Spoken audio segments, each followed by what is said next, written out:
Bayangkan seorang diplomat muda yang sedang naik daun, karirnya gemilang, hidupnya tampak sempurna. Tapi suatu pagi, tubuhnya ditemukan membujur kaku di kamar hotel. Kepala dililit lakban, tanpa jejak perlawanan, dan pelakunya justru orang yang paling dia percaya. Siapa sebenarnya dalang dibalik kematian ini? Assalamualaikum warahmatullahi wabarakatuh. Halo teman-teman semua, kembali lagi di channel ini. Tempatnya kisah nyata, misteri, dan fakta mengejutkan yang dikupas tuntas dengan gaya yang santai tapi tetap bikin merinding. Sebelum kita masuk ke ceritanya, jangan lupa ya, klik tombol like dulu kalau kamu suka dengan konten seperti ini. Subscribe juga channel ini biar kamu nggak ketinggalan kisah-kisah nyata yang bikin penasaran lainnya. Dan seperti biasa, yuk rame-rame kita tulis sholawat di kolom komentar sebagai bentuk cinta kita kepada Nabi Muhammad. Jangan lupa juga tulis kota asal kalian biar kita tahu dari mana saja teman-teman hebat kita yang suka cerita seperti ini.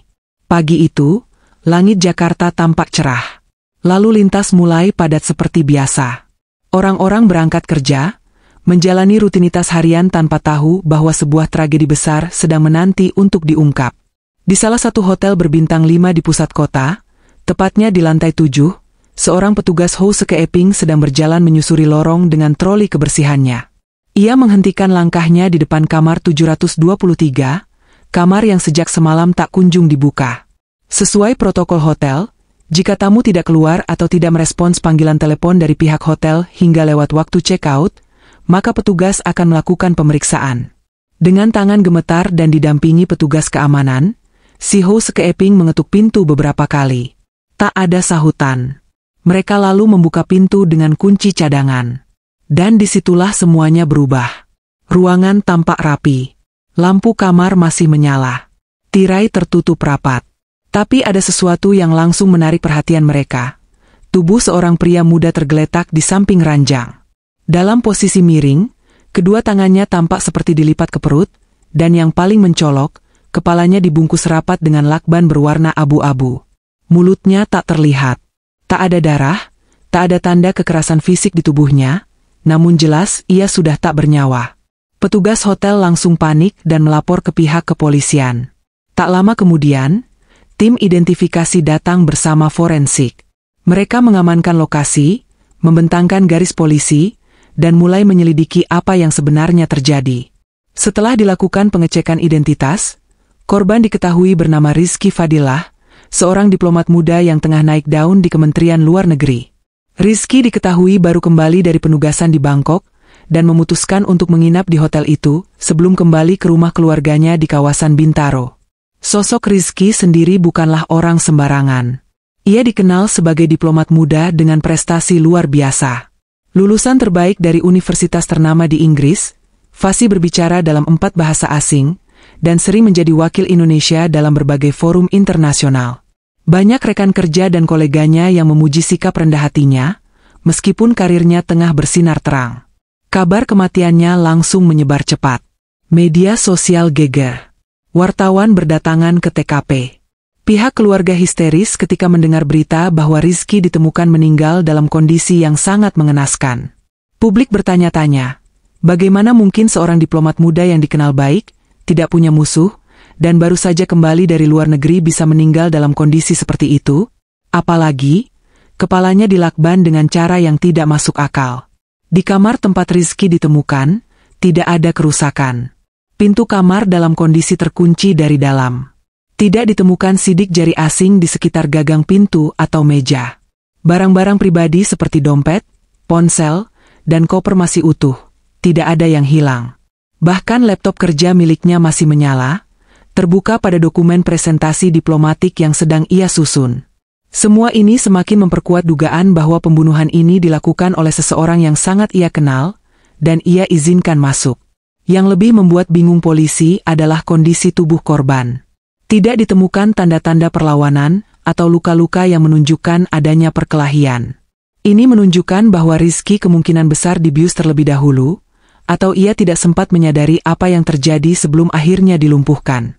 Lakban yang melilit kepalanya dipasang dengan rapi, beberapa lapis, menutupi mulut dan hidung secara menyeluruh, membuatnya sulit bernapas hingga akhirnya tewas karena asfiksia atau kekurangan oksigen. Di satu sisi, Metode ini bukanlah sesuatu yang biasa dilakukan oleh pembunuh amatir. Teknik melilitkan lakban dengan presisi seperti itu hanya bisa dilakukan dengan ketenangan dan pengalaman. Di sisi lain, pelaku seolah-olah tidak berniat mencuri atau merusak. Seakan yang diinginkannya hanyalah menghilangkan nyawa Rizky dan meninggalkan tempat itu seolah tidak terjadi apa-apa. Polisi mulai menelusuri rekaman CCTV dari koridor hotel. Dalam rekaman tersebut, Rizky terlihat memasuki kamar sekitar pukul 21 malam sebelumnya. Ia tampak sendirian, membawa map kerja dan satu kantong plastik kecil. Tidak tampak keanehan. Namun sekitar pukul 21.40, ada satu sosok lain yang masuk ke kamar Rizky. Seorang pria, memakai hoodie dan masker, terlihat mengetuk pintu kamar 723 dan masuk setelah dibukakan dari dalam. Tidak ada gerakan mencurigakan. Tapi yang mengejutkan, sosok itu tidak pernah keluar lagi dari kamar tersebut. Setidaknya tidak terekam oleh kamera yang sama. Hal ini semakin memperkuat dugaan bahwa pelaku memiliki akses khusus, atau mungkin bahkan kabur lewat jalur lain yang tidak terjangkau CCTV. Atau, mungkinkah ia keluar setelah mengganti pakaian dan menyamar? Polisi masih menelusuri. Yang juga menjadi sorotan adalah, mengapa Rizky menginap di hotel padahal rumahnya tidak jauh dari sana? Beberapa rekannya mengatakan bahwa Rizky memang sering menggunakan hotel sebagai tempat istirahat ketika ia merasa terlalu lelah untuk pulang. Apalagi, ia sedang mempersiapkan laporan akhir dari penugasannya di Bangkok dan membutuhkan suasana tenang untuk menyusun dokumen penting. Dalam pengakuan sang kakak, Rizky sempat mengirim pesan bahwa ia ingin menyendiri sebentar sebelum kembali ke rutinitas kantor yang padat. Namun, siapa sangka bahwa niat menyendiri itu justru menjadi malam terakhir dalam hidupnya? Salah satu fakta paling mengerikan yang ditemukan tim forensik adalah bahwa Rizky masih hidup saat kepalanya mulai dililit lakban. Dari hasil otopsi, tidak ditemukan jejak obat bius atau racun yang biasa digunakan untuk melumpuhkan korban. Artinya, besar kemungkinan ia sadar, meskipun mungkin hanya sebentar, ketika pelaku mulai melilitkan lakban ke mulut dan hidungnya. Bisa dibayangkan betapa menakutkannya detik-detik terakhir yang dialaminya. Motifnya masih menjadi misteri. Siapa pelaku yang begitu tega menghabisi nyawa Rizky dengan cara sekejam itu? Mengapa tidak ada tanda perlawanan? Apakah Rizky percaya pada pelaku hingga tidak merasa perlu waspada? Pertanyaan-pertanyaan ini belum terjawab. Namun yang jelas, kematian Rizky bukanlah kasus biasa. Ini bukan sekadar kecelakaan atau bunuh diri. Ini adalah pembunuhan yang dilakukan dengan perencanaan matang, oleh seseorang yang mungkin sangat dekat dengan korban. Seseorang yang tahu rutinitasnya, tahu kebiasaannya, dan mungkin menyimpan dendam selama ini. Dan itulah awal dari sebuah penyelidikan panjang yang akan mengungkap sisi tergelap dari hubungan manusia, ketika kepercayaan dikhianati oleh tangan sendiri. Setelah kematian Rizky Fadillah diumumkan secara resmi oleh pihak kepolisian, publik langsung ramai berspekulasi. Di media sosial, foto Rizky tersebar luas, lengkap dengan kutipan prestasinya sebagai diplomat muda Indonesia yang berpengaruh. Banyak netizen yang mengungkapkan duka dan keheranan, namun tak sedikit pula yang mulai bertanya-tanya, siapa sebenarnya yang punya niat membunuh pria muda sebaik itu? Pihak kepolisian bergerak cepat. Mereka menyisir seluruh bukti yang ada, mulai dari CCTV, data sidik jari, riwayat komunikasi, hingga daftar tamu hotel yang berada di lantai yang sama dengan kamar Rizky. Namun dari semua petunjuk yang mereka kumpulkan, ada satu hal yang sangat menonjol dan menjadi titik balik dari penyelidikan ini, rekaman CCTV yang memperlihatkan seseorang masuk ke kamar Rizky sekitar pukul 21.40 malam sebelumnya. Pria itu tidak mencurigakan secara penampilan. Ia datang dengan hoodie abu-abu, celana panjang hitam, dan masker medis. Dari cara dia mengetuk pintu, jelas bahwa ia tidak sedang memaksa masuk. Rizky sendiri yang membukakan pintu. Tidak terlihat ada kegugupan, tidak ada tanda bahaya. Keduanya tampak seperti orang yang saling kenal. Tapi inilah yang membuat semuanya semakin rumit. Sosok pria itu tidak terlihat keluar dari kamar sepanjang malam. Kamera di koridor tidak mencatat kepergiannya. Tidak ada jejak. Beberapa petugas hotel sempat mengira ia keluar lewat tangga darurat. Namun setelah dicek, tidak ada satupun rekaman yang mencatat keberadaannya. Lalu, siapa dia? Dan kemana dia pergi? Polisi akhirnya memeriksa daftar tamu yang pernah menginap di hotel tersebut beberapa hari terakhir. Mereka juga mencocokkan wajah samar dari rekaman CCTV dengan database KTP elektronik dan paspor. Dibutuhkan waktu, karena wajah pria itu tertutup sebagian masker. Namun dari tinggi badan, bentuk tubuh, cara berjalan, dan jam kedatangan, penyidik mulai menemukan kecocokan dengan satu nama, Ardiansyah Ramadan, seorang pengusaha muda yang dikenal sebagai teman dekat Rizky semasa kuliah. Hubungan antara Ardiansyah dan Rizky ternyata cukup panjang. Mereka sama-sama alumni jurusan hubungan internasional dari kampus ternama di Yogyakarta. Bedanya, setelah lulus, Rizky memilih jalur pemerintahan sebagai diplomat, sedangkan Ardiansyah lebih fokus di dunia bisnis. Mereka sering terlihat nongkrong bareng di awal-awal karir mereka, bahkan beberapa kali berlibur bersama. Namun, beberapa tahun belakangan, keduanya mulai jarang terlihat bersama. Beberapa teman dekat menyebut bahwa hubungan mereka agak renggang setelah proyek bisnis yang sempat mereka bangun bersama gagal total. Ardiansyah sempat menanam modal besar di sebuah perusahaan ekspor yang direkomendasikan Rizky. Namun menurut pengakuan rekan lainnya, Ardiansyah merasa dikhianati karena menganggap Rizky tidak sepenuhnya jujur tentang risiko bisnis tersebut. Akan tetapi, semua itu masih sebatas dugaan. Tidak ada bukti nyata bahwa hubungan mereka benar-benar memburuk. Bahkan, 2 minggu sebelum kematian Rizky, Ardiansyah sempat mengunggah foto makan malam berdua di sebuah restoran Jepang. Di captionnya ia menulis, "Old friends, new beginnings." Ini membuat polisi bingung. Kalau memang Ardiansyah masih bersahabat, kenapa ia menjadi orang terakhir yang terlihat bersama Rizky? Sementara itu, tim siber kepolisian menemukan hal menarik dari ponsel pribadi Rizky. Dalam riwayat pesan WhatsApp, ada satu pesan yang dikirim sekitar pukul 20 malam sebelum ia meninggal. Pesan itu ditujukan kepada kakak perempuannya, Nadine. Isinya cukup singkat tapi mencurigakan. "Kalau aku kenapa-kenapa, kamu tahu siapa yang harus kamu cari." Saat ditanya polisi, Nadine mengaku sempat merasa merinding saat menerima pesan itu, tapi mengira Rizky hanya bercanda. Ia tidak langsung menghubungi adiknya malam itu, karena merasa Rizky sedang sibuk bekerja.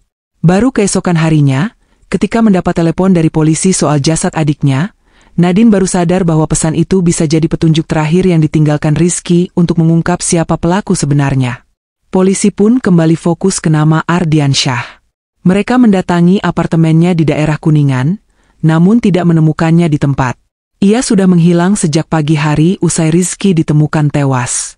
Nomor ponselnya tidak aktif. Akun media sosialnya ditutup mendadak. Keberadaannya benar-benar tak terdeteksi. Ini semakin menguatkan kecurigaan bahwa Ardiansyah memang punya kaitan dengan kematian Rizky. Namun, penyelidikan tidak berhenti di situ. Tim digital forensik menemukan bahwa semalam sebelum kematian Rizky, Ardiansyah sempat mengakses email bersama yang pernah mereka gunakan saat masih menjalankan bisnis dulu. Ia mengunduh beberapa dokumen penting, termasuk kontrak yang melibatkan nama-nama besar dalam perusahaan ekspor yang dulu mereka jalankan. Entah apa tujuannya, tapi kemungkinan besar, ada motif bisnis yang lebih gelap dan rumit di balik kematian ini. Pihak keluarga Rizky pun akhirnya buka suara. Dalam konferensi pers sederhana, sang ayah menyampaikan kesedihan dan kekecewaannya. Ia berkata, "Kami tidak menyangka orang yang begitu kami percayai, yang dulu sering makan di rumah bersama keluarga, justru menjadi orang yang paling dicurigai sebagai pembunuh anak kami. Hati kami hancur." Kasus ini menjadi buah bibir di masyarakat. Netizen mulai menggali masa lalu Ardiansyah, menemukan jejak komentar negatif di forum bisnis, hingga membongkar konflik internal dalam perusahaan yang ia dirikan. Sebagian menyebut bahwa Ardiansyah mengalami tekanan keuangan yang besar dan kemungkinan melihat Rizky sebagai satu-satunya orang yang bisa dia salahkan atas semua kegagalannya. Di sisi lain, ada pula yang berspekulasi bahwa Rizky menyimpan informasi penting tentang proyek ekspor-impor ilegal yang melibatkan lebih banyak orang. Beberapa mengatakan Rizky sedang bersiap menjadi whistleblower dan mengungkap nama-nama besar yang bermain di balik layar. Jika benar, maka motif pembunuhan ini bisa jadi bukan hanya karena dendam pribadi, tapi karena Rizky tahu terlalu banyak. Namun, sebelum semua teori ini bisa dibuktikan, polisi masih harus menemukan Ardiansyah terlebih dahulu. Ia menjadi buron nomor 1 dalam kasus ini. Foto dirinya disebar di berbagai media, dan iming-iming hadiah diberikan bagi siapapun yang bisa memberikan informasi keberadaannya. Dan dari sinilah cerita berlanjut. Dari seorang sahabat lama, menjadi tersangka pembunuhan. Dari teman kuliah, menjadi musuh dalam selimut. Mungkin benar kata orang, tidak ada pengkhianatan yang lebih menyakitkan, selain dari orang yang paling kita percaya. Hari-hari berlalu setelah jasad Rizky Fadillah ditemukan. Masyarakat Indonesia belum berhenti membicarakan kasus mengerikan itu. Tagar keadilan untuk Rizky sempat menjadi trending di media sosial. Semua orang berharap agar polisi segera menemukan pelaku, yang diakini kuat sebagai sahabat lamanya, Ardiansyah Ramadan. Setelah diburu selama lebih dari sepekan, akhirnya pada suatu malam, tim gabungan Polda Metro Jaya berhasil menangkap Ardiansyah di sebuah rumah kontrakan di kawasan Bandung Selatan. Ia berusaha menyamar, memotong rambutnya, mengganti identitas, dan menyewa rumah menggunakan nama palsu. Namun pelariannya berakhir ketika seorang warga melapor, karena merasa wajahnya mirip dengan buronan yang fotonya tersebar di internet. Saat digiring ke kantor polisi, wajah Ardiansyah tampak pucat. Ia menunduk, mengenakan jaket hitam dan masker, tapi tatapan matanya tak bisa menyembunyikan ketegangan yang luar biasa. Di depan penyidik, awalnya ia memilih bungkam. Namun setelah dihadapkan pada bukti-bukti kuat, rekaman CCTV, jejak digital, hasil otopsi, dan testimoni dari saksi, akhirnya ia mengakui semuanya. Pengakuannya mengejutkan semua orang. Ia berkata bahwa ia tidak berniat membunuh Rizky pada awalnya. Ia hanya ingin memberi pelajaran karena merasa dikhianati. Ardiansyah menyimpan dendam mendalam sejak proyek bisnis mereka gagal beberapa tahun lalu. Menurutnya, Rizky tidak pernah jujur soal risiko investasi dan malah menutup-nutupi fakta bahwa perusahaan mereka akan rugi besar. Uang Ardiansyah hilang ratusan juta rupiah, dan sejak saat itu, hidupnya terus menurun. Ia mengaku merasa terhina karena saat sedang jatuh, Rizky justru sibuk pamer kehidupan mewah sebagai diplomat, keliling dunia, makan malam dengan duta besar, dan menjadi kebanggaan keluarga. Gue yang dari awal bareng dia bangun semua, tapi akhirnya gue ditinggal kayak sampah, katanya dengan suara bergetar. Dalam pikirannya, Rizky telah menghancurkan hidupnya, dan satu-satunya cara untuk membalasnya adalah dengan membuat Rizky merasakan penderitaan juga. Pada malam kejadian, Ardiansyah menghubungi Rizky dan berkata ingin ngobrol baik-baik soal masa lalu mereka. Rizky, yang selama ini dikenal sebagai pribadi terbuka dan pemaaf, tidak menaruh curiga. Ia mengizinkan Ardiansyah datang ke hotel tempat ia menginap. Mereka berbincang lama, bahkan sempat tertawa mengenang masa kuliah. Namun suasana berubah ketika Ardiansyah mulai mengungkit masalah bisnis mereka. Ia merasa Rizky tidak menunjukkan penyesalan, dan justru terdengar meremehkan perasaannya. Pertengkaran pun terjadi. Dalam kondisi emosi tak terkendali, Ardiansyah mengambil lakban dari tasnya, benda yang sebenarnya ia bawa sebagai bentuk intimidasi, bukan untuk membunuh. Tapi karena Rizky mencoba menenangkannya, Ardiansyah justru menganggap itu sebagai bentuk arogansi. Ia mendorong Rizky ke lantai, lalu melilitkan lakban ke kepala temannya itu. Rizky sempat berontak, tapi saat itu ia terkejut dan tak menyangka Ardiansyah benar-benar melakukannya. Beberapa lapis lakban ditarik dengan kasar, membungkus mulut dan hidung Rizky hingga ia kehabisan napas. Dalam hitungan menit, Rizky tak bergerak lagi. Ardiansyah panik. Ia sempat berpikir membongkar lakban dan meminta bantuan, tapi ketakutan membuatnya justru kabur dari tempat kejadian. Ia membersihkan sidik jarinya, merapikan posisi tubuh Rizky, lalu keluar lewat pintu darurat. Kamera tak merekam wajahnya karena ia menyamar dengan mengenakan jaket dan topi. Pengakuan ini membuat semua orang terdiam. Betapa mudahnya manusia berubah saat dikuasai dendam dan emosi. Rizky mungkin tidak sempurna, tapi tidak ada yang layak mati seperti itu. Terutama dari tangan orang yang pernah ia anggap sebagai sahabat. Kasus ini menjadi cermin gelap hubungan pertemanan, yang terlihat baik di luar, tapi diam-diam menyimpan luka dan kecemburuan yang mendalam. Ardiansyah kemudian dijerat dengan pasal pembunuhan berencana, dengan ancaman hukuman maksimal penjara seumur hidup. Di ruang sidang, ia kembali menyampaikan penyesalan. Ia menangis dan berkata, "Saya nggak bermaksud bunuh dia. Saya cuma sakit hati, dan saya terlalu marah. Tapi sudah terlambat. Permintaan maaf tidak bisa mengembalikan nyawa Rizky." tidak bisa menyembuhkan luka hati keluarganya, dan tidak bisa menghapus trauma publik yang menyaksikan betapa kejamnya pengkhianatan bisa terjadi. Keluarga Rizky memilih untuk memaafkan Ardiansyah secara pribadi, namun mereka tetap meminta keadilan ditegakkan. Dalam pernyataan persnya, kakak Rizky berkata, "Kami tidak membenci, tapi kami percaya bahwa hukum harus berjalan. Kami tidak ingin balas dendam. Kami hanya ingin adik kami dikenang dengan hormat, dan pelaku mempertanggungjawabkan perbuatannya." Di media sosial, masyarakat terus memperbincangkan kasus ini. Banyak yang merasa takut, karena mereka jadi berpikir, seberapa baik sebenarnya kita mengenal sahabat sendiri? Apakah mereka benar-benar tulus? Atau diam-diam menyimpan niat lain? Ada juga yang mulai mengingat kembali konflik lama dengan teman-teman mereka, lalu bersyukur karena tidak berakhir tragis seperti ini. Cerita Rizky Fadillah meninggalkan luka mendalam, bukan hanya bagi keluarga dan orang terdekatnya, tapi juga bagi seluruh bangsa yang menyaksikan betapa rapuhnya batas antara cinta dan kebencian, antara sahabat dan musuh. Bahwa pengkhianatan terbesar seringkali datang dari orang yang paling dekat. Dan dari tragedi ini, kita belajar bahwa hidup tak bisa dibaca hanya dari permukaan. Bahwa kadang, wajah tersenyum bisa menyimpan dendam. Dan bahwa hati manusia adalah tempat paling misterius yang pernah ada. Nah teman-teman, itulah kisah tragis yang sempat menghebohkan publik beberapa waktu lalu. Menurut kamu, bagaimana seharusnya kita memilih orang yang benar-benar bisa dipercaya? Tulis pendapat kamu di kolom komentar ya, dan jangan lupa like video ini, subscribe channelnya, dan aktifkan lonceng notifikasinya. Sampai jumpa di cerita misteri berikutnya. Wassalamualaikum warahmatullahi wabarakatuh.